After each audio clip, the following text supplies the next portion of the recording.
Escudos blasonados, árboles genealógicos y también emblemas heráldicos. Estas son las tres pasiones de nuestro invitado de hoy. Se llama Pablo Rivero. Nos acompaña en la entrevista del día junto con Rafael Feo. Con ellos vamos a aprender un poquito más sobre el peso de la genealogía en la actualidad. A ambos les doy ya la bienvenida. Muchas gracias por acompañarnos en Biosfera Televisión. Muchas gracias a ti. Y bueno, ustedes hoy van a estar muy atentos, uno porque va a ser ponente y el otro porque va a estar allí escuchando una ponencia titulada Los canarios y el Uruguay, que me gustaría que me describieran el porqué de esta temática. Bueno, la temática viene de la importancia que Canarias tiene en el Uruguay.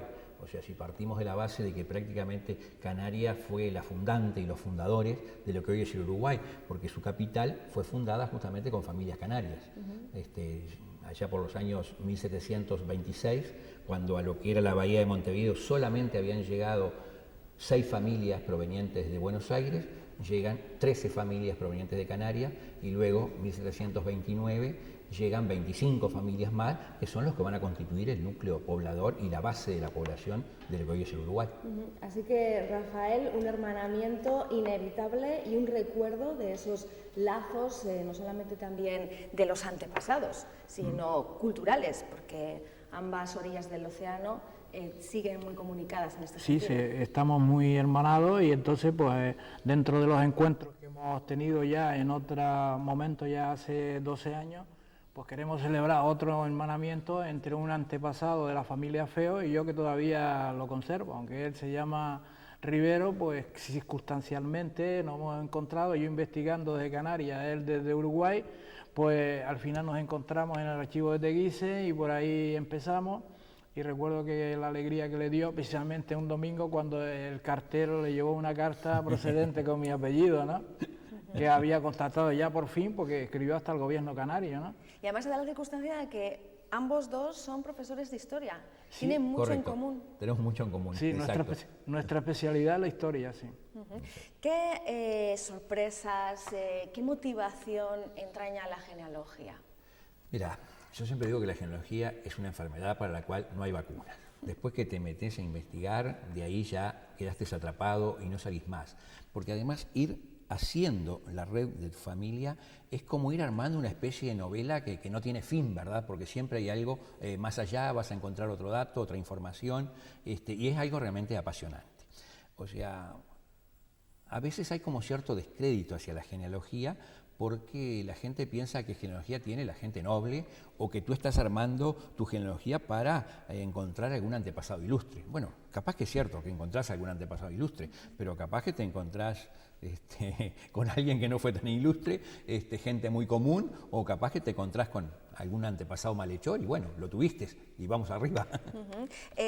Conociendo a nuestros antepasados, ¿nos conocemos también un poquito mejor cada uno de nosotros, Rafael? Hombre, por supuesto que sí, te identificas con la otra persona que en otras circunstancias económicas en la isla tuvo que emigrar y entonces de ahí parte ese interés y ese entusiasmo y casi no paras hasta que no llegas al final.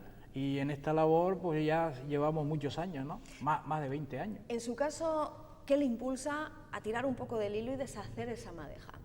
Bueno, mi profesión de historia siempre me llevó por ahí, por el camino de saber, del conocer y saber que en otra zona alguien emigró que no sabemos por qué circunstancias y que más o menos si comparas un poco épocas con otras, pues te encuentras que siempre la realidad es la misma. La gente emigra por motivos económicos, porque ahora se da el caso de que la migración es al revés. En su caso, Pablo, ¿cómo surgió su interés por la genealogía y también, bueno, pues esa disciplina que apasiona, que usted mismo lo ha reconocido? No es una ciencia tampoco exacta, porque a veces se falla, y es una labor casi de detective, ¿no? Estar, cuadrando el las lugar, pistas. buscar el papelito, exacto. Mira, en el caso mío creo que los que influyeron fueron mis abuelos. Mis padres vivían en la casa de mis abuelos y yo siempre digo que a los niños les hacen el cuento de Caperucita Roja, El Lobo y los 7 Enanitos, y a mí los cuentos que me hacían mis abuelos eran siempre relativos a Canarias, ¿verdad? Y entonces eso fue lo que despertó el interés a ver qué había más allá y cómo era ese mundo de Canarias que ellos habían dejado, ¿no? ¿Le hablaban con nostalgia a sus abuelos de esta tierra? hablaban con nostalgia, aunque ellos también se sintieron siempre muy orgullosos de vivir en el Uruguay y de haberse quedado también de vivir en el Uruguay. Rafael, ¿cómo se inicia en la búsqueda de todas las ramificaciones que componen un árbol genealógico? ¿Cuáles serían las recomendaciones y los pasos a dar? Pasándote horas y horas en archivos parroquiales. Hay que leer mucho. Hay que interpretar mucho y muy despacito, porque la escritura de antes no la de ahora. Y un poquito te llama la atención que un cura en aquella época tuviera faltas de ortografía, por ejemplo, ¿no? Es algo que me ha llamado, ¿no?, mucho la atención. Después, pues depende de los archivos que hay aquí en esta isla, pues unos están bien conservados porque el cura era un excelente calígrafo, porque se contaba mucho en eso, ¿no?, con la caligrafía. Y entonces pues te encuentras documentos que lo lees fácil, pero no es lo de ahora, porque el 17, el 18 hay muchas abreviaturas. Para poner presidente se ponía PT, por ejemplo, ¿no? El don con el puntito, la N arriba y un montón de palabras que tienes que ir aprendiendo, porque claro, en la actualidad no se escribe así.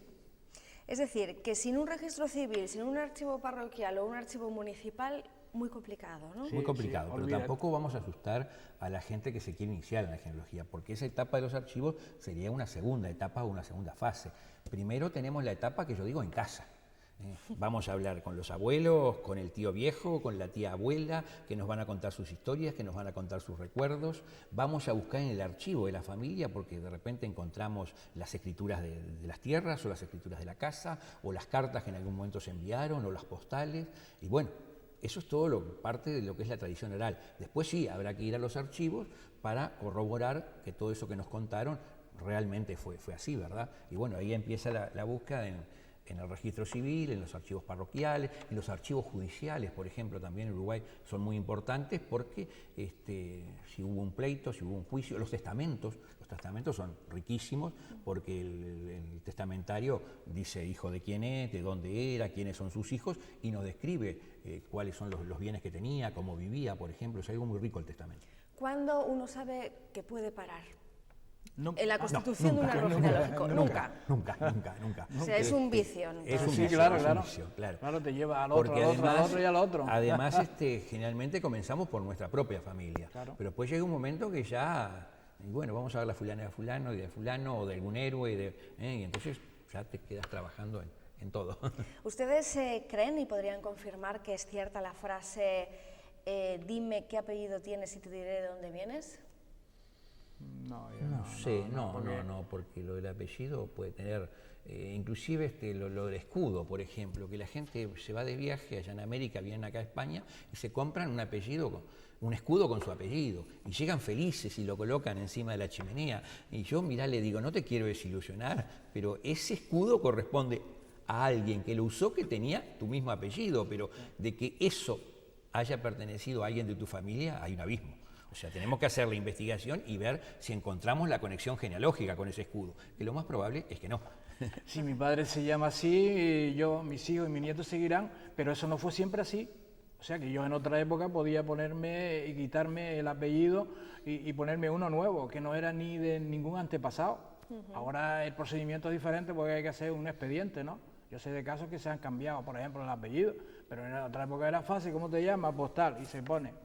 Sí, sobre esto también les quiero preguntar, porque casualmente hay una nueva ley de registro civil y que permite a los padres, incluso a los propios hijos, el poder escoger el orden de los apellidos.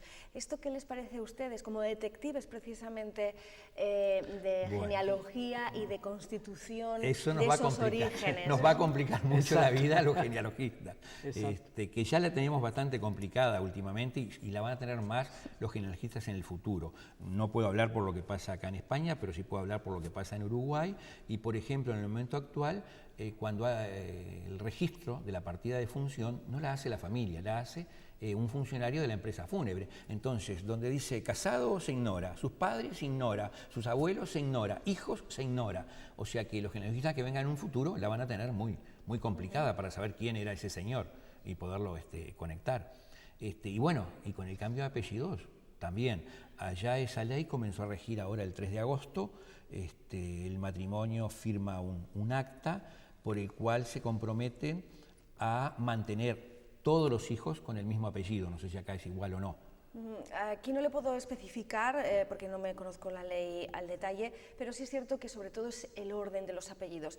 Antiguamente sabíamos que el primer apellido pertenece al padre, el segundo a la madre y así consecutivamente. Exacto. Bueno, entonces, a partir de ahora pues hay una confusión. Exacto, allá también pueden elegir cuál de los dos apellidos poner primero, pero eso lo tienen que hacer cuando nace el primer hijo y después los otros tienen que tener el mismo apellido. Inclusive tienen que hacer una declaración jurada de que no tienen hijos, porque si ya tienen hijos, los que vengan van a tener que tener necesariamente el apellido paterno, que es el que tenía, ¿no? Rafael, ¿esto encontramos una dificultad bastante importante, o sea, cuando van esta gente a América, ya sabemos en esa época, pues todo el mundo era analfabeto y a veces no sabía lo que decía, y siempre cuando fulanito de tal, de Canarias, pero nunca especificaban de qué isla. Pues imagínate tú, aquí es fácil en esta que hay pocos habitantes, pero referido a Canarias, a ver dónde lo buscamos. Todos al mismo saco, ¿verdad? Claro. Vamos a ir a explicarles también a los telespectadores para ampliar un poquito conocimientos y sobre todo vocabulario, ¿no? ¿Qué diferencia habría entre linaje y apellido? Claro, linaje nos estamos refiriendo a una unión de sangre, o sea, son personas que pertenecen a la misma familia y que por lo tanto tienen la misma sangre.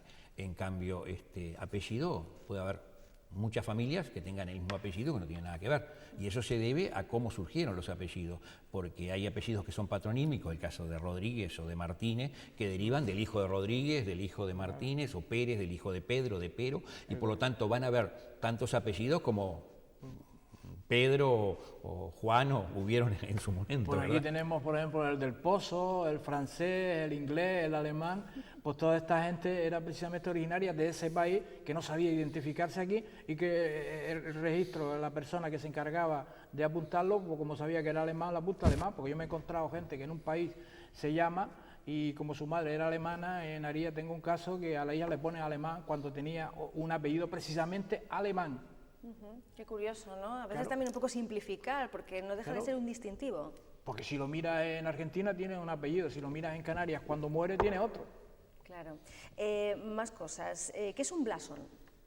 El blasón es el escudo familiar, ¿verdad? Es lo que distingue a un núcleo familiar, que generalmente era individual, porque yo puedo usar el blasón de mi abuelo, pero también puedo crear mi propio blasón, y es totalmente legítimo.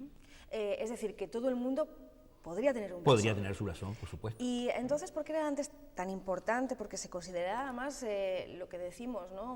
un símbolo de poder en algunas casas, sobre todo bueno, pues, de nobles, contar precisamente con un escudo de armas. Y además que fuera un escudo de armas lo más certero posible. De ahí que se solicitara esa investigación de procedencia de todos los apellidos. Lo que sucede es que en determinado momento para ocupar determinados cargos había que demostrar la limpieza de sangre. Entonces había que aportar testigos y también ahí se mostraba que su papá había usado tal escudo y su abuelo había usado tal escudo, y entonces mostrando un poco el linaje de la familia, ¿verdad? Rafael, ¿algo más que añadir a esto? Sí, porque todas las casas importantes de las personas nobles tenían en el frontis de su casa su escudo. Que indicaba la categoría social en la que estaba, ¿no? Porque era una clase de nobles y de villanos. O eras rico o eras pobre, allí no había términos medios. Ahora, donde se ve mucho eso es en el País Vasco, sí, en las casas con su escudo sobre la puerta, ¿verdad? Sí, sí, se conserva. Bueno, aquí también en la villa de Teguise, por hablar de un ejemplo local, se percibe, ¿no? Digamos, esa referencia histórica y esa distinción, en este caso, a través de un escudo blasonado. ¿Qué más les tengo que preguntar? Porque de esa conferencia que ustedes se van a impartir, particularmente Pablo Rivero, ¿qué sería lo más importante? ¿Cuál es el mensaje principal? El nexo de unión entre Canarios y el Uruguay. Exacto. Lo importante es resaltar la influencia que Canarias tiene hasta el día de hoy en Uruguay, y que eso lo podemos ver en las costumbres, en la gastronomía, en el lenguaje. O sea, hasta el día de hoy los uruguayos seguimos comiendo gofio, por ejemplo. La gente que vive en el campo construye sus viviendas, sus ranchos, de la misma forma que las construían acá en Canarias. El idioma, nosotros seguimos comiendo duraznos, llevando el agua en un balde, plantando las plantas en una maceta, y bueno, y como eso muchísimas cosas, ¿verdad? Es interesante, ¿no?, también para la gente que reside aquí, comprobar esos nexos de unión y sobre todo a veces, bueno, pues la sutileza de cómo la cultura va evolucionando pero mantiene lo más básico. No, y otra cosa, el Uruguay está dividido en 19 departamentos, uno de los cuales se llama Canelones y donde se produjo la mayor concentración de canarios. Hasta el día de hoy, el gentilicio de los habitantes de Canelones es canarios. Y a su vez, tanto la gente de Montevideo como la gente de las ciudades, para referirse a un campesino, no dice un campesino, no dice un hombre rural, dice un canario, porque los canarios iban justamente a trabajar la tierra y a vivir en el medio rural. Rafael, qué bonito, ¿no? Sí, claro, conocer, bueno, pues toda esa evolución.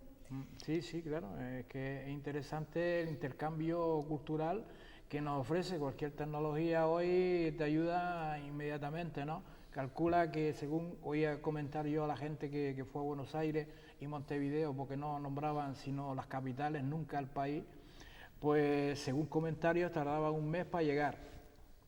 Escribían, otro mes para acá, le contestaba y así aproximadamente como cada 3 meses recibía una información.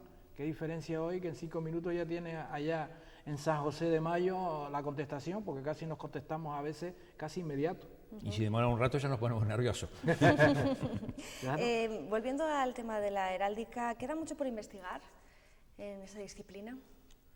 No hay mucha gente en este momento, me da la impresión, sobre todo en Uruguay no hay mucha gente que esté trabajando en heráldica. Inclusive hay un instituto de genealogía que en este momento está por crear su sección de heráldica, pero todavía no la ha creado, ¿verdad? No es una disciplina que en nuestro país tenga mucho desarrollo, tiene mayor desarrollo la genealogía. ¿Qué diríamos de aquí, de Lanzarote y de Canarias también? Porque hay archivos muy importantes con una tradición además histórica de conservación, apoyo institucional también para que se mantenga de cierta manera bueno, pues esa necesidad que tienen muchos de investigar, de conocer las raíces y de descifrar lo que ha ocurrido tiempo atrás. Sí, verdaderamente pues tenemos en Lanzarote todos los archivos parroquiales. Tenemos el archivo histórico de Teguise, tenemos en el Cabildo y después si vamos a Gran Canaria pues tenemos el histórico Joaquín Blanco en la Plaza de Santa Ana, pues está el Museo Canario, o sea, sitios hay, pero los que nos dedicamos a esta investigación, que es bastante dura y costosa, ¿no?, pues somos pocos, porque en un sitio que voy yo al Joaquín Blanco de Gran Canaria, de Las Palmas, pues allí seremos 15 o 20 cuando ya más veo gente, ¿no? Y normalmente son gente interesada, porque alguien dice, no, mira, investígame. Digo, pero ¿tú sabes lo que es investigar? ¿Tú sabes lo que es buscar una aguja en un pajar? A ver si por casualidad puedes encontrar algo, porque a veces puedes que un día te encuentres un montón de cosas, pero a lo mejor te pasas un mes y no encuentras nada. Y eso nos da cierto desánimo a veces de continuar. Lo más complicado que le ha pasado a usted, Pablo, en esto de la investigación, que quizás sepa que los documentos que necesita no están ni siquiera en el país. Exacto, entonces es mandar una carta o ahora mandar un correo electrónico al cura de la parroquia o al ayuntamiento y bueno, ponernos a rezar y de que la persona se interese, nos busque el dato que nosotros necesitamos y nos lo envíe, ¿verdad? Generalmente la gente apoya, tenemos suerte y bueno, y recibimos la información que andamos buscando, ¿verdad? Y si no, venimos. No es tan fácil. Bueno, quiero, porque él me comenta, en Uruguay lo tienen más fácil, pero aquí ir a archivos parroquiales de la isla, si no es de tu apellido, no es tan fácil que el cura te deje investigar. ¿Y eso qué significa? ¿Cómo tenemos que interpretar ese escollo, ese obstáculo? Pues bueno, se podía solucionar poniendo a una persona que lo meta todo en algún ordenador y que te dejen investigar, pero aquí ha habido problemas porque enseguida te piden el carnet, usted cómo se llama, y yo de aquí para arriba te dejo mirar los libros, pero de aquí para abajo no te dejo mirar, O sea que no todos tenemos facilidades de poder investigar, Bueno, todavía hay cosas que ocultar. No, a veces el ser uruguayo te ayuda. Yo, por ejemplo, el otro día fui al archivo parroquial de Arucas, no era día de atención al público, entonces el sacerdote me dijo, no, pero hoy no es día de atención.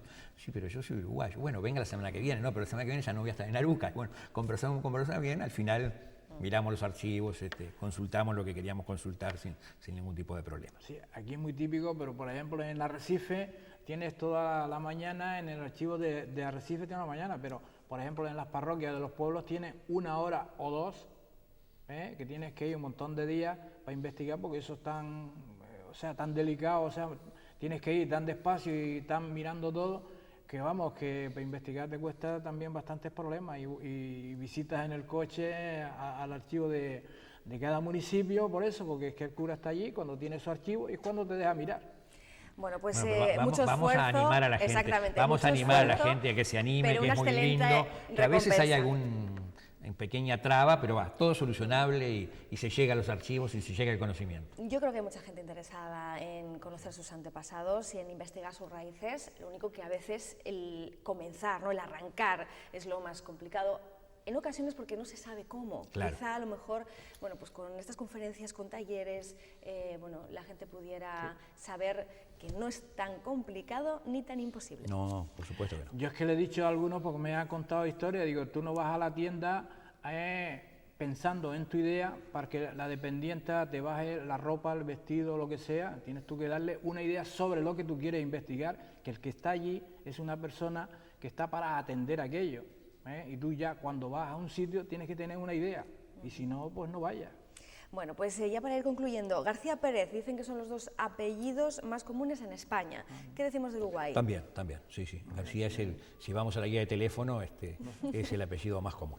¿Aquí coincidimos? Sí, exacto, sí, claro. Sí. Bueno, pues denominador común entonces Sí, para españoles y también para muchos latinoamericanos. Muchísimas gracias por habernos acompañado a ambos, mucha suerte esta tarde. Los Canarios y el Uruguay, una conferencia que tendrá lugar hoy, hora y lugar. Por favor. Pues en Teguise, en el Teatro Esperanza Espínola, a las 20:30 horas. Pero perdón, mañana, solo con los uruguayos, porque le he dicho yo que donde mejor se va a sentir que con sus paisanos. Mañana en la biblioteca a las 7 de la tarde tendrá un encuentro con sus paisanos. Bueno, pues si hay alguien que no es uruguayo y se quiere arrimar, por supuesto, bueno, sí, bienvenido, por supuesto, ¿no? Y esta tarde y mañana es lo mismo al que quiera ir. Bueno, pues puertas abiertas al conocimiento y al saber de cómo evoluciona la cultura también canaria al otro lado del océano Atlántico, en Uruguay. Muchas gracias y que te vaya bien las cosas. Bueno, y cuando quieran los esperamos en Uruguay también. Las puertas están Nos abiertas. vemos, No le voy a decir yo que no. Nos vemos en Lanzarote. Bueno, señores, pues nada, a ustedes decirles que mañana regresamos aquí en Biosfera Televisión con otra entrevista y otro tema de interés, especialmente de ámbito cultural. Que sean felices. Adiós.